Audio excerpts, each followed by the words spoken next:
Hey guys, David here and welcome to Digital Outlook. Guys, in today's video, ignore the FUD and shoot for the sky. So guys, let's get to it.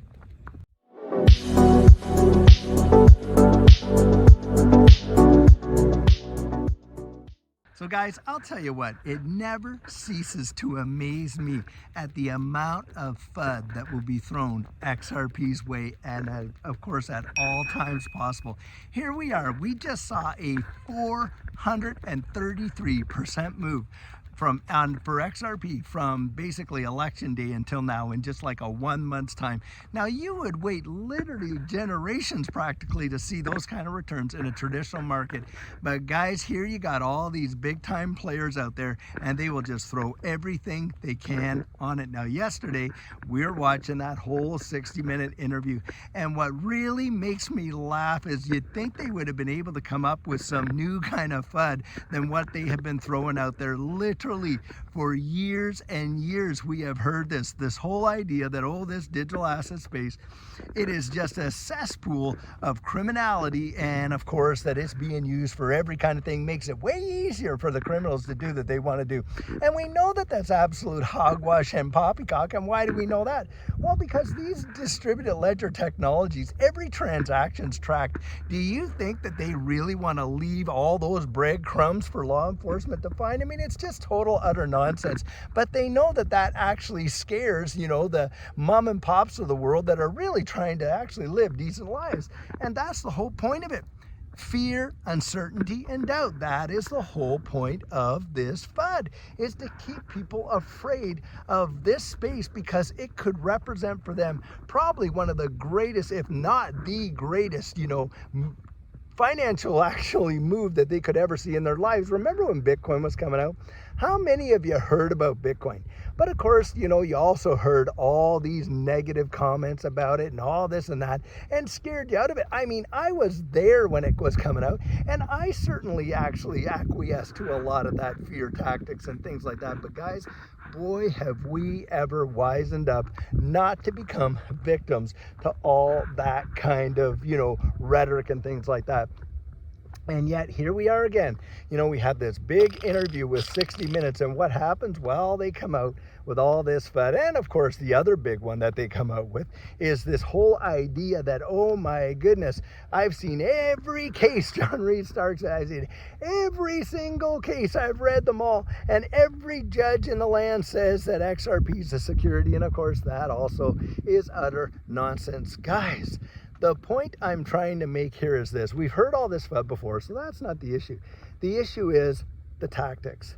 Why, oh why, would they be going out there and really banging that drum when they know that it's utter hogwash and lies? Well, I believe that the motive behind it, guys, is that they do not want you and I, the rank and file, to absolutely look at these things, see the opportunity that they present, and watch life-changing gains happen in our lives. I genuinely believe that, because everyone that had told us not to get into Bitcoin back when Bitcoin was in its infancy and stuff like that, well, they're all piling onto it, aren't they?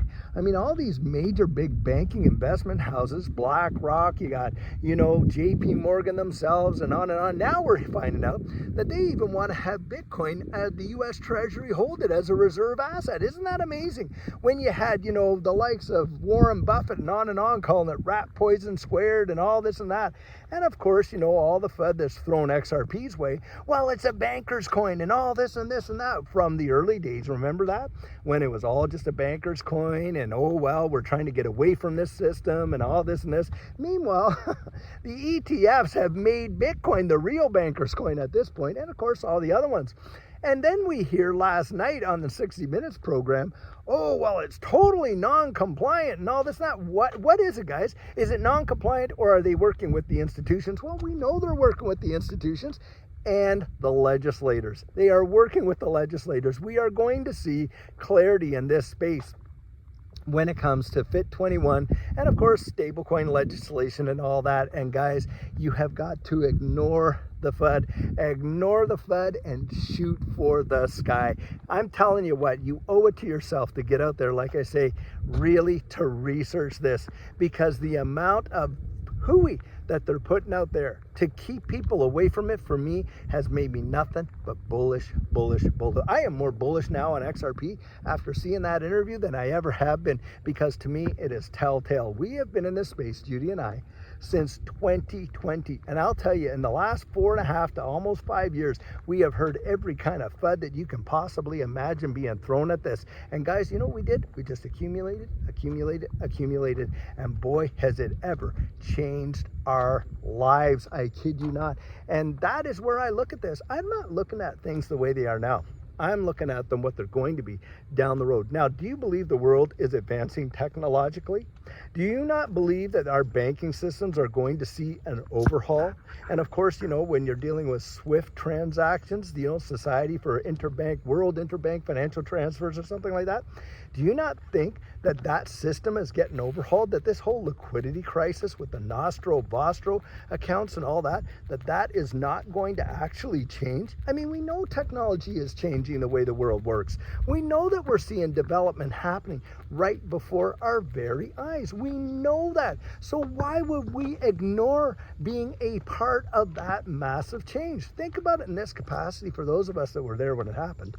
Look, the internet came along, and most people were literally just making fun of it.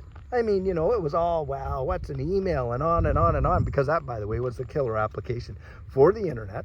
But look how it transitioned and changed the way the world even works. What we're doing right now was sheer science fiction back then. But you had a few people who were visionaries and could see the potential down the road. Now, those early investors, I'm telling you what, it took just a little bit and their lives changed.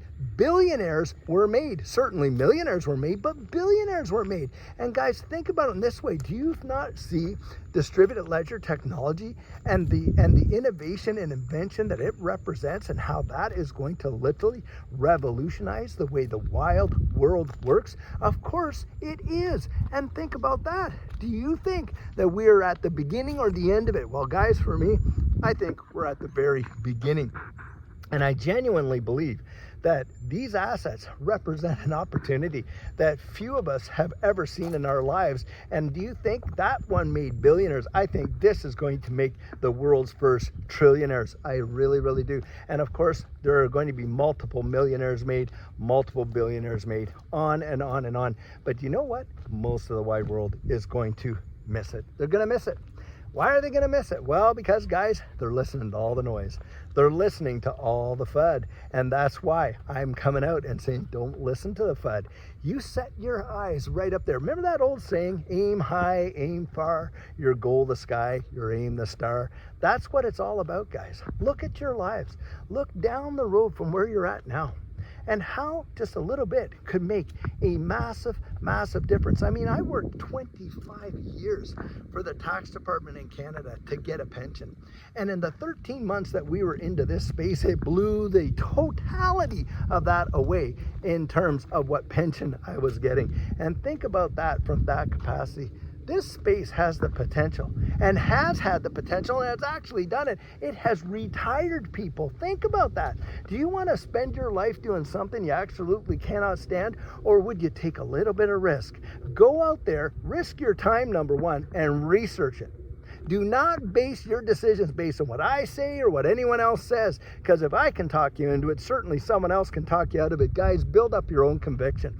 But beyond that, would you be willing just to you'll risk a little bit if you could see the potential of making something massive that could literally transform your life, free up your time, deliver you from debt and all that kind of stuff? Well, of course we would, but that's just it. There are no guarantees in life, and that's why it's risk, because you're taking an investment, you're making a risk, you're risking it. Well, I'll tell you what, anything in this wide world is a risk like that, isn't it? You risk in relationships. Maybe your heart gets broken, you know, that kind of stuff. I've experienced that. Hey, who hasn't? You know, you risk when it comes to career. You to go to school, you study for a career, you think you're going to do that your whole life, and you find out after 1 or 2 years, hey, man, this is not what I want to spend the next 35 years doing, and that's that. You know, we risk in absolutely everything. Think of a farmer. Farmer goes out there every season, and he sows a field, risking to see whether he's going to get that kind of harvest. Now, he does his research, he does his prep work. excuse me, he prepares the ground and all that. And that's what I'm encouraging you to do. It's not like you're going there and you're playing craps at, at the casino in Vegas. You're making an investment and you're thinking about the long-term potential and risk. And with every investment, there is some risk. But think about it this way, and I often share this in coaching. I've shared it before on this channel. When I think about my faith, right? Well, Bible describes faith as the evidence of things not seen, things hoped for. Well, anybody making an investment is hoping for something they haven't yet seen. Faith needs an object. With our spiritual faith, for me, that's the Lord Jesus Christ. But I'll tell you what, when it comes to, our investment, where's that faith? Well, it's in those assets, isn't it? How do you build up your confidence with those things? Well, you spend time learning about them, don't you? Just like you spend time learning about God in your spiritual faith, and you build that up. That is what being a disciple is. You discipline yourself. Well, you got to get disciplined as an investor. And one of the things you got to do is you got to shut out all the noise. You got to shut out all the noise. You can't be listening to all this FUD, getting yourself all worked up, either by fear of missing out or fear, uncertainty, and doubt. That is one surefire way to get absolutely wrecked. Guys, I genuinely believe that an amazing, amazing future lays ahead of you and I in this wide world with respect to how this distributed ledger technology is going to transform the way the wide world works, and not just in our finances, but in our healthcare, our digital identities, look, our education, our ownership of property, and on and on. And this is where I think we could see something massive happen. And I genuinely believe it'll be the greatest wealth transfer in the history of mankind. Guys, you owe it to yourself to get out there and really, really research it. Judy and I have certainly done that. And I'll tell you what, we got that ticket. Cannot wait to ride this rocket all the way through the stratosphere, way past the moon, and straight through Jupiter. So guys, I truly hope that you enjoyed today's video, and as always, it's not financial advice, it's just my 2 cents. Hit the like and subscribe and drop your comments right down there in the comment section, and I'll catch you in the next one.